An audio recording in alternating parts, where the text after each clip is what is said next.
Hello everyone, my name is Aman Singh and you are watching my YouTube channel Abhititi Classes.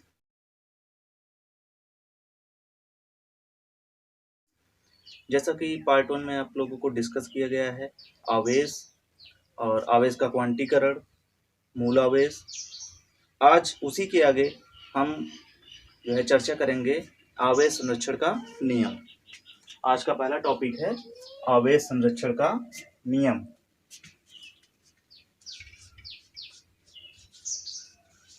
आवेश संरक्षण का नियम।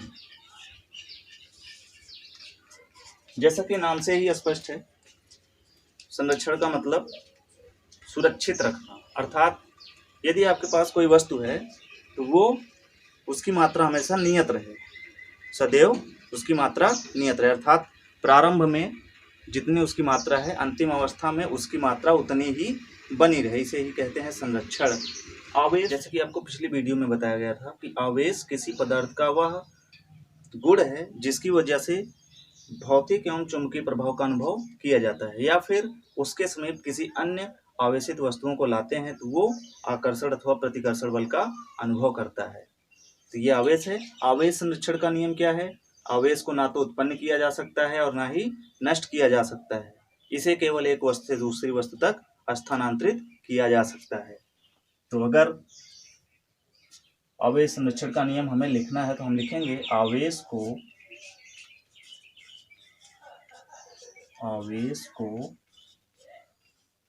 ना तो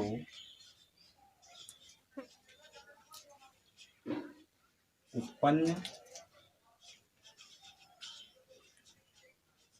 किया जा सकता है और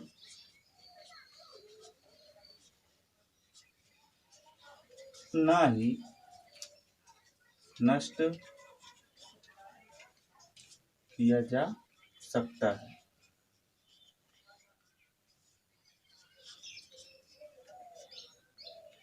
इसे केवल एक वस्तु से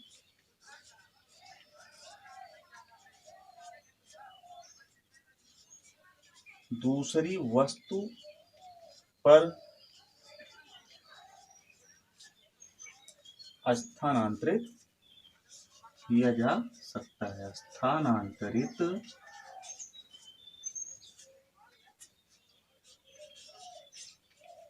किया जा सकता है। यही क्या है? आवेश संरक्षण का नियम। कहने का मतलब आवेश को ना तो हम उत्पन्न कर सकते हैं और ना ही नष्ट कर सकते हैं, इसे केवल एक वस्तु से दूसरी वस्तु पर स्थानांतरित कर सकते हैं। अब मान लीजिए हमारे पास दो वस्तु है, ए और बी। हमारे पास जो है दो वस्तुएं हैं, वस्तु ए और वस्तु बी। दोनों प्रारंभ में विद्युत उदासीन है, अर्थात दोनों पर कोई भी वैद्युत आवेश नहीं है।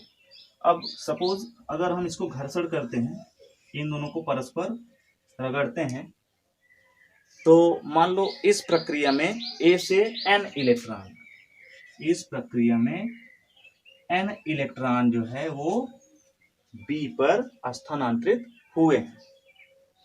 ठीक है, तो ए जो है वो विद्युत उदासीन है। अब यहां से एन इलेक्ट्रॉन इससे जा रहे हैं, अर्थात इस पर इलेक्ट्रॉनों की कमी हो रही है। तो जिस वस्तु पर इलेक्ट्रॉनों की कमी होती है वहां पर धनावेश आ जाता है, और जिस वस्तु पर इलेक्ट्रॉन जा रहे हैं अर्थात जिस पर इलेक्ट्रॉनों की अधिकता होती है वहां पर माइनस आवेश आ जाता है। कितना आवेश आता है? कल हमने फॉर्मूला बताया था, Q बराबर NE। ये फॉर्मूले से हम आवेश की मात्रा को ज्ञात कर सकते हैं। तो आवेश संरक्षण के नियम में सेकंड पार्ट ये है कि यदि हम दो वस्तुओं को परस्पर रगड़ते हैं तो एक वस्तु से कुछ इलेक्ट्रॉन दूसरी वस्तु पर स्थानांतरित हो जाते हैं। जिस वस्तु से इलेक्ट्रॉन स्थानांतरित होते हैं उस पर धनावेश तथा जिस पर इलेक्ट्रॉन पहुंचते हैं उस पर ऋणावेश होता है, आवेश की मात्रा Q बराबर यानी से ज्ञात की जा सकती है। यह है आवेश संरक्षण का नियम। और इसी का जो नेक्स्ट टॉपिक है कूलाम का नियम।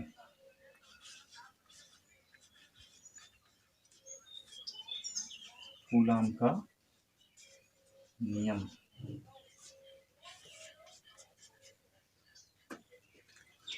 तो जैसा कि हमने क्लास 11 में पढ़ा है, न्यूटन का सार्वत्रिक गुरुत्वाकर्षण का नियम, उसमें क्या होता है, उसमें दो पिंडों के बीच लगने वाला आकर्षण बल का मान ज्ञात करना रहता है। और इसमें क्या करना है, इसमें दो स्थिर आवेशों के बीच लगने वाले वैद्युत बल की गणना करनी है। कूलाम ने हमें बताया कि दो बिंदु स्थिर आवेशों के बीच लगने वाला वैद्युत बल उन वस्तुओं पर उपस्थित आवेशों के परिमाणों के गुणनफल के अनुक्रमानुपाती तथा उनके बीच की दूरी के वर्ग के व्युत्क्रमानुपाती होता है। तो मान लीजिए दो बिंदु आवेश हैं, ये इस पर मान लो Q1 परिमाण का आवेश है और एक वस्तु है B, और ये मान लो कि इस पर Q2 परिमाण का आवेश है और इनके बीच की जो दूरी है R। तो कूलाम के नियम के अनुसार इनके बीच A और B के बीच लगने वाला जो वैद्युत बल है वो इन पर उपस्थित आवेशों के परिमाणों के गुणनफल के अनुक्रमानुपाती होता है। इसको हम समीकरण नंबर 1 मान लेते हैं। और दूसरा इस नियम के अनुसार क्या है कि जो वैद्युत बल है इनके बीच की दूरी के वर्ग के व्युत्क्रमानुपाती होता है, अर्थात F proportional to 1/r²। r क्या है, इनके बीच की दूरी है। इसको मान लेते हैं समीकरण 2। समीकरण 1 तथा 2 को अगर हम संयुक्त कर दें,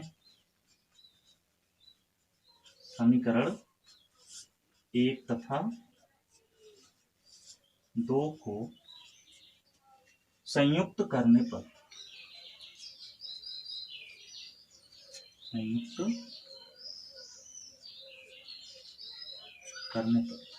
तो ध्यान दो, यहाँ F प्रोपोर्शनल टू क्या है, Q1 Q2, और यहाँ F inversely proportional to R² है। ठीक है, यहाँ से अगर हम इसको कंबाइन करेंगे तो F प्रोपोर्शनल टू ऊपर आएगा Q1 इंटू Q2 और नीचे क्या आएगा R²। और हमें पता है कि जब अनुक्रमानुपाती चिन्ह को हटाते हैं तो वहां पर एक नियतांक आता है। मान लो अगर हम यहाँ पर अनुक्रमानुपाती का चिन्ह हटाते हैं तो यहाँ मान लो एक नियतांक A आ जाता है और यहाँ क्या रहेगा Q1 into Q2 upon R²। तो F प्रोपोर्शनल टू यहाँ था, प्रोपोर्शनल का साइन हमने हटाया है और एक नियतांक A लगाया है और बाकी वही चीजें हैं। A यहाँ पर क्या है, यहाँ पर A अनुक्रमानुपाती नियतांक है। यहाँ पर हम लिख सकते हैं A क्या है, अनुक्रमानुपाती नियतांक।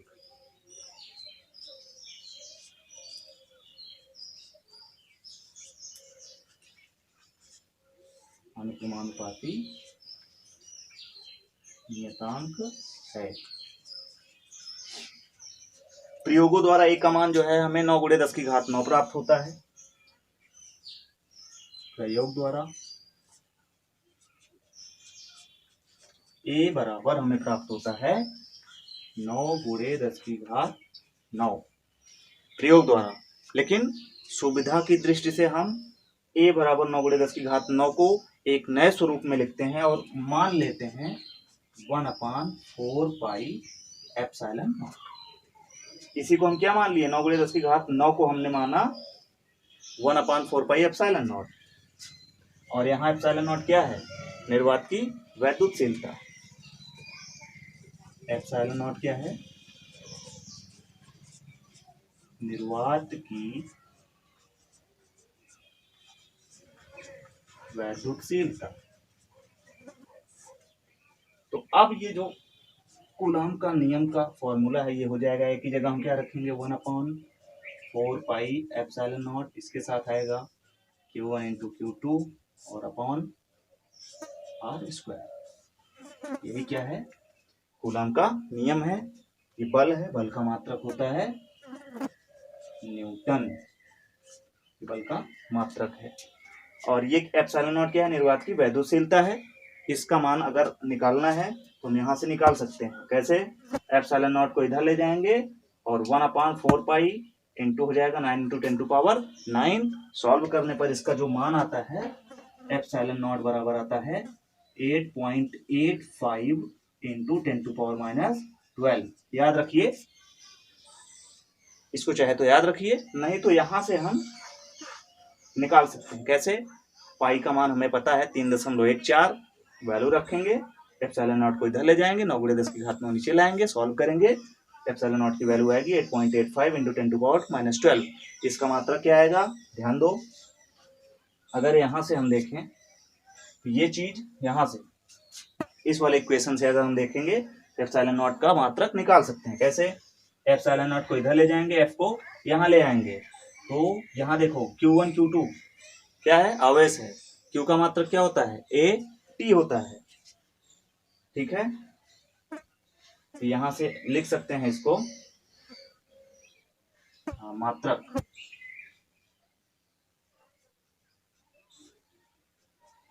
मात्रक अगर लिखेंगे इसका क्या आएगा? कूलाम स्क्वायर, और ये F नीचे आएगा, न्यूटन यहाँ आएगा, R स्क्वायर है साथ में मीटर स्क्वायर। ये तो एप्सिलॉन नॉट का वैल्यू 8.85 इंटू 10 टू पावर -12 और मात्रक आया coulomb square upon newton into metre square. यह है कूलाम का नियम। आज के वीडियो में केवल इतना ही। नेक्स्ट वीडियो में आपके लिए वैद्युत द्विध्रुव, वैद्युत क्षेत्र की तीव्रता और कई टॉपिक्स लेकर आएंगे। धन्यवाद।